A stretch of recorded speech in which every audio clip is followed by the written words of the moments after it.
Madame la ministre, Madame Blais, merci beaucoup de nous accorder quelques temps pour répondre aux questions des auditeurs et des lecteurs de Radio RIAC et aussi du journal Internet.com. Comment les aînés vont-ils bénéficier des 5 millions dans le secteur de la culture promis dans la nouvelle politique Vieillir et vivre ensemble? Ça me fait plaisir que vous parliez de culture parce que je considérais que la culture fait partie du vieillissement.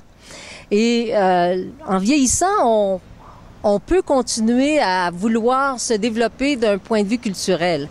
Alors, le 5 millions de dollars est en lien avec le ministère de la Culture, des Communications et de la Condition féminine et toutes les municipalités qui ont signé des ententes avec le ministère de la Culture pourront travailler avec des organismes de leur municipalité qui vont soumettre des projets qui vont toucher le théâtre, qui vont toucher le monde de la culture, de la danse, et qui va le monde des arts visuels, etc., pour faire en sorte que les aînés puissent s'exprimer. Je donne un exemple d'un projet que nous avons financé et qui nous a donné cette idée de mettre en place un volet culturel dans la politique.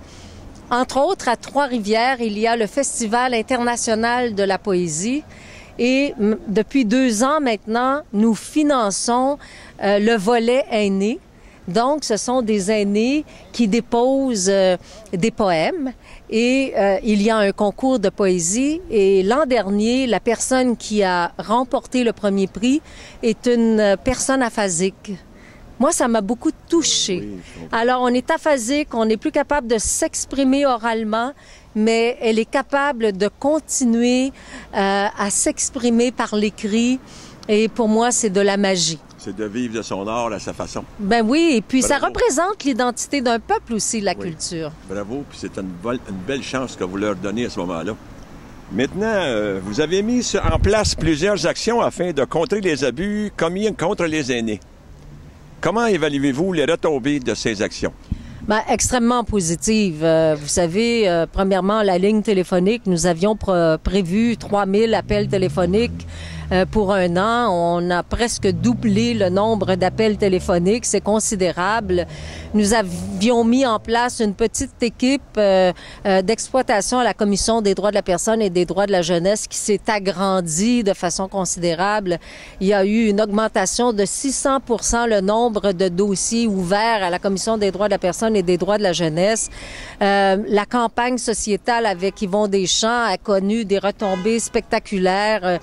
La chaire en maltraitance est en train de faire de la recherche pour que nous ayons de meilleures statistiques par rapport à la maltraitance envers les aînés.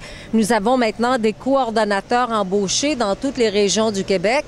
Nous avons fait, au bout de 2 ans, un forum avec les grands partenaires pour justement mesurer les retombées de ce plan de la maltraitance et ça fonctionne tellement bien que dans le cadre de la politique Vieillir et vivre ensemble, il y a une extension du plan de la maltraitance. Alors, on passe de 20 millions de dollars à 28 millions de dollars. Donc, le plan va se terminer en 2017.